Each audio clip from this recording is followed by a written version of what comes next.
就是你喜欢的另一半是什么样的一个情况？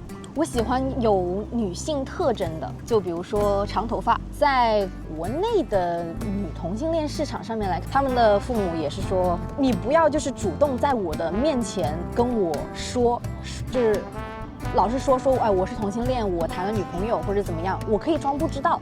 Hey guys, welcome to the channel. Today I'm going to meet up with a girl. She's a previous interview guest. We talk about LGBTQ thing in China, and she's only 19 years old. So I text her like, hey, will you be happy to share more about the LGBTQ thing in China? And she said yes. She has a 10 years older than her girlfriend. They're currently living together. Yeah, I prepared a lot of questions about, what's it like being a LGBT, part of the LGBT community in China. What's the biggest challenge about being gay in China? And like how the society, how friends around her, like how her parents sees it, and what are some good ways to meet an LGBTQ partner in China. She's arriving soon. We're going to have a coffee now, so let's go. Hello， 大家好，我叫 Savvy， 然后我今年19岁。然后你其实老家是来自哪里？湖南。所以你现在是有对象？对。你们是怎么认识的？我们是在就是国内，就是最主流的一个女同性恋的交友平台上面，就是热拉 Wink， 它也叫 Wink， 我们是在那个上面认识的，就是也没有什么很特殊的桥段或者是怎么样，就是有一天我就在这个商场里面，当时在看电影，当时自己包场看了一个恐怖片，因为这是我个人的一个小癖好，我很喜欢自己一个人看电影。那一天我刚好在看电影的时候有点害怕，毕竟是恐怖片嘛。后来我打开我们那个 app， 然后在里面滑了一下，刚好这个时候他突然给我发了一个信息过来，给我 say 了个 hi。然后呢，我就出于礼貌性的我回复了他，我点进他的主页，发现是一个非常刚好长在我审美点上的一个小女孩啊，然后我们就这样开始，我们互相了解对方这样。所以她也住在附近？对，她是在珠海工作。你觉得在你的审美上，女生就是你喜欢的另一半是什么样的一个情况？我喜欢有女性特征的，就比如说长头发，然后还有我很喜欢戴眼镜的女孩子，以及在我看来的话，身高要稍微比我高那么一点点，就差不多这样子。最主要的还是看感觉吧。你觉得国内的女生的喜好有没有一个大概的方向？就是大概都喜欢什么样的？审美这种东西很主观嘛，但是在国内的女同性恋市场上面来看的话，一般分为2大派系啊。就一派的话是喜欢那种短发的，是比较没有那么女性特征的人，就是这种 tomboy 的感觉。然后另外一种呢，就会是像我一样，我会更加专注于就是去寻找我另一半身上的女性特征，因为我不希望就是说在相处的过程中，我看到他的短发或者是怎么样，会让我觉得说像一个男孩子一样。对，是这样。挺有意思。OK， 我想知道这点就是跟其他国家的有什么不一样？我注意到的是，国外的女同们好像并不是很在意 outlook。我有听到网上有一些声音会说，就是在中国的话，女同性恋会更加专注去打扮自己的外貌，但是在国外的话，可能 feeling is more important。对。Interesting。你大概是几岁发现你自己的性取向其实是女生？15岁左右，就是我在初中的那个时候。对，那个时候发现自己，并不是发现自己就是喜欢女生啊，我是发现自己没办法接受男生。对，没办法接受跟男性，尤其是年龄相差很多的男性有一些交流也好，身体接触也好，这种。当时这个想法有跟身边的朋友啊、家长、老师分享过，还是说只有自己知道？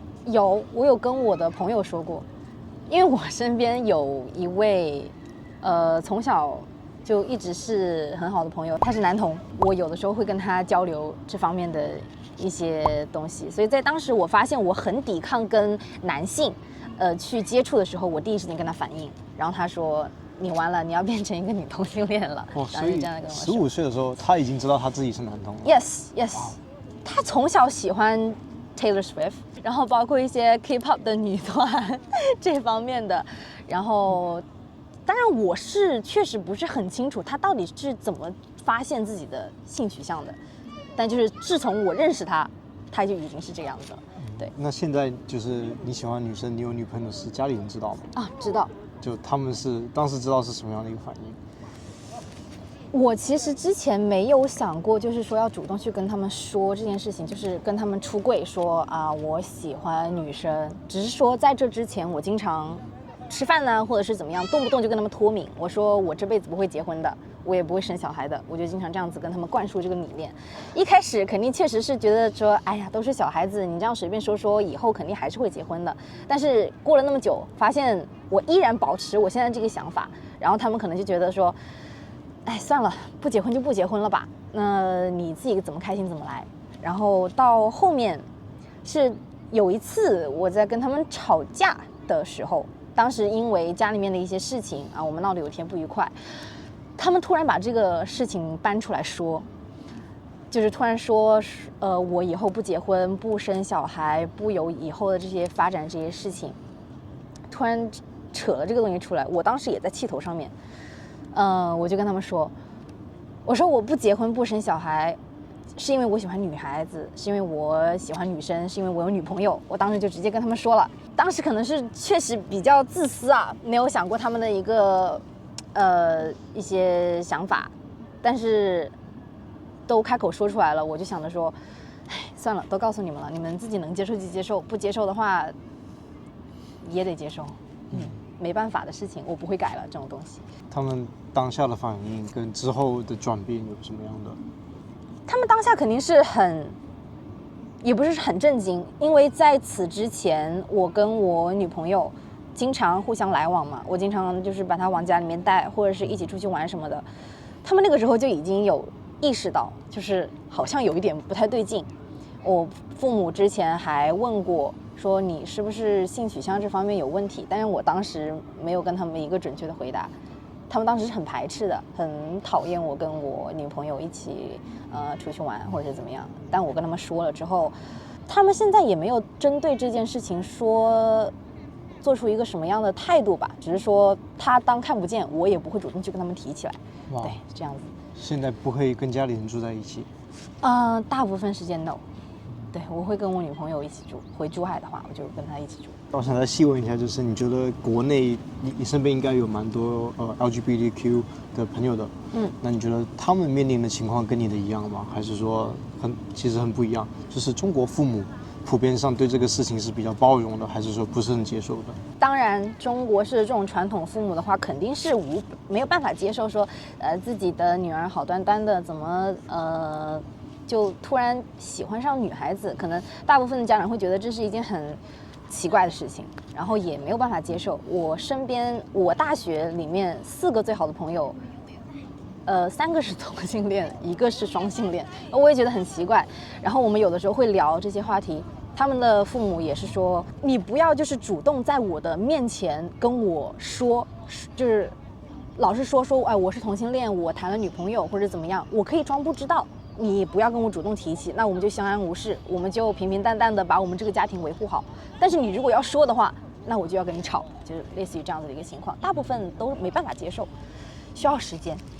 其实我们觉得我们的年轻人对这块也是因为互联网越来越接纳，大家都知道，就是说这个事情其实是天生的，并不是什么坏事，我觉得对于我来说。然后你觉得你身边的朋友，就是我们这个年龄阶段的，你觉得他们是表示说好奇，还是有什么样的方法？因为我知道在美国，要么是很支持的，要么是非常非常反对的，还是说你们只会跟 LGBTQ 的群体来往？并不会，我们就是正常的相处，因为大部分除了那些打扮非常 tomboy 的那些女孩子，那些短发的那些女孩子以外，其他的其实光看外表是没有办法就是区分出来我们的这个性取向这一方面的嘛，所以我们肯定是在相处的过程中，我们就跟自己想要相处的人去相处，然后在变成了朋友，变成了比较可以聊一些深度话题的时候，我们再说出来。那么一般这个时候我们关系也已经很好了。然后像我们现在这些年轻人，我身边的这种年龄的，对于这个都是非常包容的，非常非常包容。对我这么久了，我们还没有就是看过说非常歧视同性恋的存在。对，这点我还是觉得非常舒服的。挺好，就是你跟你对象在街上手拉手，没有任何人回头来疑惑的目光。对，因为本来两个女生在牵手或者是怎么样，也不会显得很奇怪嘛。但是我女朋友的话，她的外表是那种很刻板印象的女同，就是只要了解这一方面的话，你一眼看过去你就知道啊，她肯定是喜欢女孩子的，就是这样子。所以基本上在走在路上的时候呢，我们牵手或者是拥抱或者是一些什么样的行为，会饥饿。公共场合不会，公共场合的话还是那个克制一点，克制一点。想问一下，在热拉的软件上有没有外国人？有的是有的。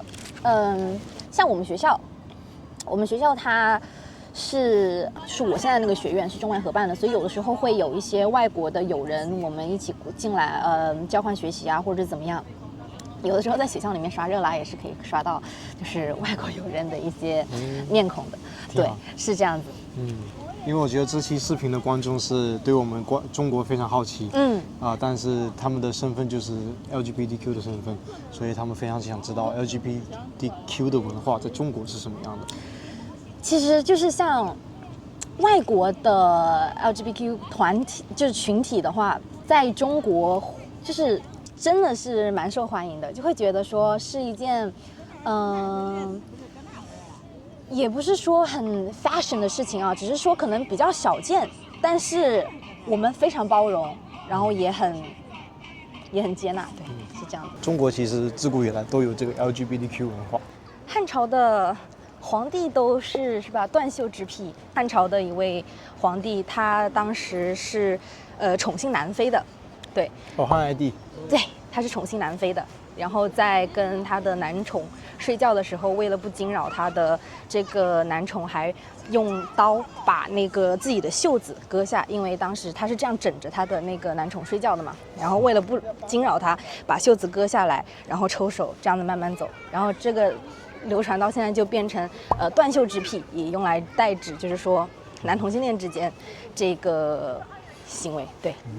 你觉得在国内作为一名女同在中国生活，你觉得最大的挑战是什么？就是有的时候会受到一些男性的骚扰，PO 一些短视频到我的社交媒体上面，然后可能有的时候会收到一些很莫名的私信。